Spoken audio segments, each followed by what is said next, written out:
The candlelight flickered across the crystal wine glasses like a cruel joke.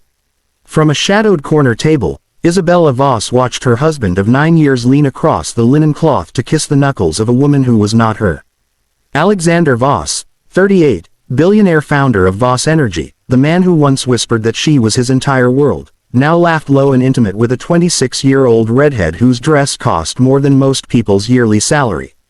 Isabella's hand instinctively slid to the gentle curve of her 7-month pregnant belly, feeling their daughter kick hard, as if the baby already understood betrayal. She had come to Lucille for what she thought would be a surprise celebration. Alexander had texted that morning saying he had to work late. Instead, she sat frozen, tears burning behind her eyes, while the maitre d' pretended not to notice the wife of one of the city's most powerful men quietly breaking apart 20 feet away. They had met 12 years earlier when Isabella was a 24-year-old marine biologist fresh out of grad school, covered in salt water and passion for saving coral reefs. Alexander had been the arrogant investor who showed up to her tiny nonprofit's fundraiser in a suit that cost more than their annual budget. He mocked her slideshow at first, pretty pictures, but where's the profit? Then stayed until midnight asking questions and writing a check with so many zeros it made her dizzy.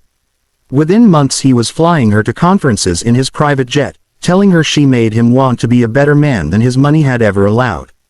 They married barefoot on a Bahamian beach, promising each other a love bigger than boardrooms and bank accounts. For years it felt true. He funded her Ocean Conservation Foundation, attended every ultrasound, cried when they lost their first pregnancy at 16 weeks. But somewhere along the line the late nights turned into weeks away, the texts grew shorter, the affection transactional. Isabella told herself it was the pressure of taking Voss Energy public. She never imagined this. Across the restaurant, Alexander fed the redhead Chloe, she would later learn, a bite of chocolate souffle, his fingers lingering on her lips. Isabella's phone buzzed in her lap, a message from him. Running late, Angel, kiss the baby for me. Love you both. The lie sat in her palm like poison. She stood, one hand steadying her belly, and walked past their table without a word. Chloe's perfume, something sharp and expensive, hit her like a slap. Alexander never even saw her. She didn't go home. She drove to the beach house they rarely used anymore, the one where they'd spent their honeymoon. There, on the deck with the ocean roaring its own heartbreak, Isabella let herself shatter. She cried until her throat was raw, until the baby hiccuped in protest. Then she stopped, because her daughter deserved more than a mother destroyed by a man's weakness. By sunrise Isabella had made 2 phone calls, one to the best divorce attorney in the state, and one to her foundation's board asking for an emergency meeting. She was done being the quiet wife who looked the other way. The next 3 months were war disguised as civility. Alexander came home to an empty closet and a note on the kitchen island. I saw you. We're finished. He called 100 times, showed up at her new apartment begging, claiming Chloe meant nothing, that it was stress, that he'd end it immediately. Isabella refused to see him. She moved into a modest beachfront cottage she bought with her own savings, money she'd earned from her research grants and speaking gigs, money he'd always dismissed as cute side income. She poured herself into work, launching the largest coral restoration project the Atlantic had ever seen. Celebrities and rival billionaires started writing checks when word spread that Alexander Voss's pregnant wife had left him and was building something bigger than his ego. Alexander spiraled. He fired half his executive team in fits of rage, drank through board meetings, lost 2 major investors who quietly disapproved of how he'd treated the woman everyone in their circle had genuinely loved. Chloe vanished the moment his black Amex stopped working quite so freely. Paparazzi photos showed him looking gaunt and hollow-eyed, a man who had everything and realized too late it was nothing without the one person who'd loved him before the billions. The baby came early, stress, the doctors said. Alexander got the call while in a deposition and ran every red light to the hospital. He burst into the delivery room still in his suit, eyes wild, just as Isabella pushed their daughter into the world. The sight of her, sweaty, fierce, magnificent, holding their tiny, perfect girl stopped him cold. The nurse, recognizing him, started to block the door, but Isabella, exhausted and glowing, simply looked at him and said, "You don't get to be here for this part. You lost that right at Lucille." He waited in the hallway for 9 hours, sleeping upright in a plastic chair, until Isabella's best friend finally took pity and carried the baby out to him. One look at his daughter's face, his dark hair, Isabella's sea-green eyes, and Alexander Voss, the man who negotiated hostile takeovers before breakfast, sobbed like a child. Recovery was slow and brutal. Isabella refused couples therapy at first. You don't fix infidelity with a couch and a box of tissues. Instead she made one demand.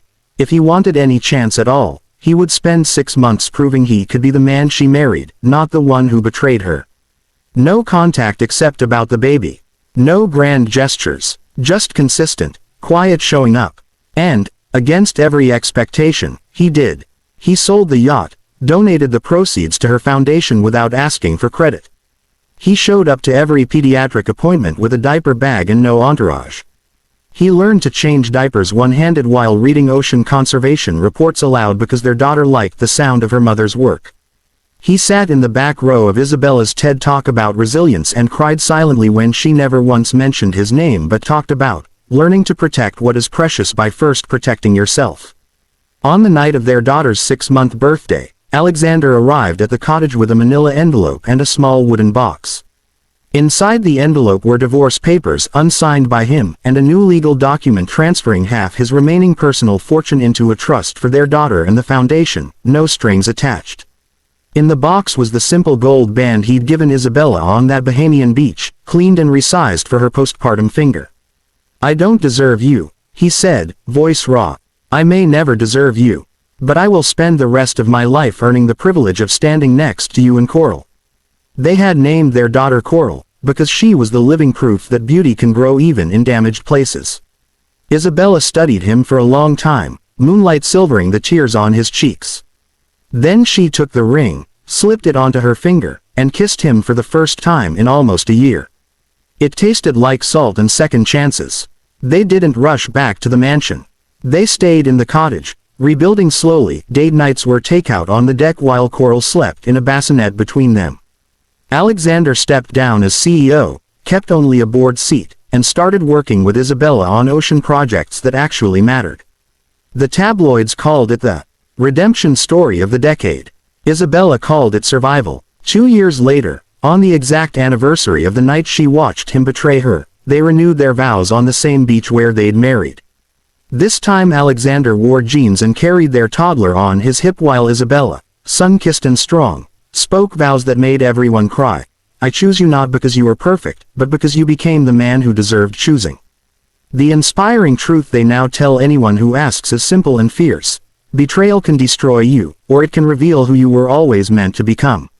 Some storms don't just break you apart. They wash away the parts that were never strong enough to begin with, leaving only the foundation that can withstand anything. Love isn't the absence of failure. It's the courage to rebuild when failure tries to have the last word. And sometimes the most powerful thing a woman can do is walk away long enough for a man to learn how to run back the right way.